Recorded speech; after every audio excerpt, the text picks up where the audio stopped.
Single dad helped an abandoned girl on the roadside, but her secret left him in tears. The rain was coming down hard that October evening when Michael Thompson spotted something unusual on the side of Highway 34.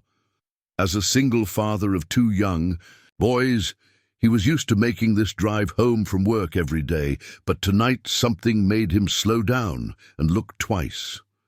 There, huddled under a small bus stop shelter, was a little girl who couldn't have been more than 8 years old. She was alone, soaking wet, and clutching a torn backpack to her chest. Michael's heart immediately went out to her. As a father, he couldn't imagine leaving any child in such a vulnerable situation. Michael pulled over and rolled down his window. "Hey there, sweetie," he called out gently. "Are you okay? Where are your parents?" The girl looked up with big, frightened eyes, but didn't say a word. She just shook her head and looked down at her feet. Michael could see she was shivering, and her clothes were completely drenched from the rain. Without hesitation, he parked his car and got out. "I'm not going to hurt you," he said softly, crouching down to her eye level.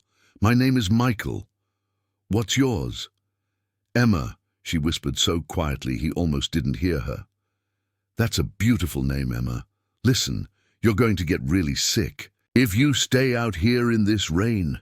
Can you tell me how you got here? Are you lost?" Emma nodded slowly, tears mixing with the raindrops on her cheeks. "My mom, she said she'd be right back, but that was this morning." Michael's heart sank. He looked around, but saw no other cars, no adults anywhere nearby. The bus stop was in a fairly remote area, miles from the nearest town. No child should be alone here, especially not overnight. As a single father, Michael knew he had to be careful. He couldn't just take a strange child home without following proper procedures. But looking at Emma's pale face and seeing how she was shaking from the cold, he also knew he couldn't leave her there. "Emma, I think we need to get you somewhere. Warm and safe," he said. "I'm going to call the police so they can help find your mom, okay? But first, let's get you out of this rain." Emma hesitated for a moment, then nodded. Michael carefully helped her into his car, turning up the heat and giving her his jacket to wrap around herself. As they drove to the nearest police station, Michael tried to get more information from Emma, but she remained mostly quiet. She did mention that she was hungry. She hadn't eaten since the night before. This detail broke Michael's heart even more. At the police station, Officer Martinez was kind and patient with Emma. She explained that they would need to contact Child Protective Services and try to locate her mother. In the meantime, they needed somewhere safe for Emma to stay. "Mr. Thompson," Officer Martinez said privately, "given that you found her and she seems comfortable with you, would you consider being a temporary foster placement? We've run your background check and your record is clean. It might be less traumatic for her than going to an unfamiliar facility." Michael thought about his own sons, Jake and Tommy, ages 6 and 9. They had been through enough changes since their mother passed away 2 years ago. But looking at Emma, who was now sleeping in a chair wrapped in his jacket, he knew what he had to do. "Yes," he said, "she can stay with us until you find her family." Life with Emma over the next few weeks, Emma slowly began to open up. She fit in surprisingly well with Michael's family routine. Jake and Tommy, initially curious about their temporary sister, quickly became protective of her. She was quiet and polite, always saying please and thank you, and seemed grateful for every small kindness. But Michael noticed things that worried him. Emma would hoard food in her room, hiding crackers and fruit under her pillow. She would flinch if someone moved too quickly near her.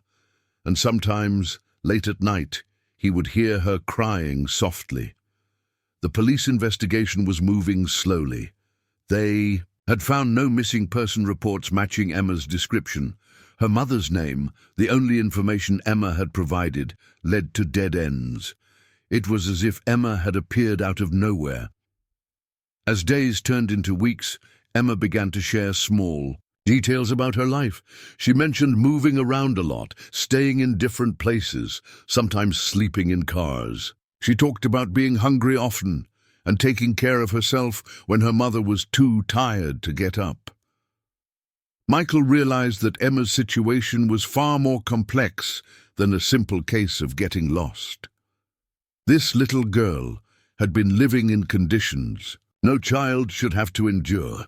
Despite everything she had been through, Emma was remarkably resilient. She helped with household chores without being asked, was gentle with Jake and Tommy, and worked hard on the schoolwork Michael had arranged with the local elementary school. One evening, about a month after finding Emma, Michael was helping her with homework when she suddenly stopped writing and looked up at him. "Michael," she said quietly. "Yes, sweetheart? I need to tell you something about my mom." Michael set down his pen and gave Emma his full attention. "What is it, Emma? You can tell me anything." Emma took a deep breath, her small hands trembling slightly. "My mom, she didn't leave me by accident. She told me to wait there because she was coming back, but—" Emma's voice broke. "But I heard her talking on the phone. She said she couldn't take care of me anymore. She said maybe someone else would find me and give me a better life." The words hit Michael like a physical blow. He felt tears welling up in his eyes as the full weight of Emma's situation became clear. Her mother hadn't abandoned her out of desperation or crisis. She had made a calculated decision to leave her 8-year-old daughter on the side of a road, hoping someone else would take responsibility for her. Michael pulled Emma into a gentle hug, his own tears now falling freely.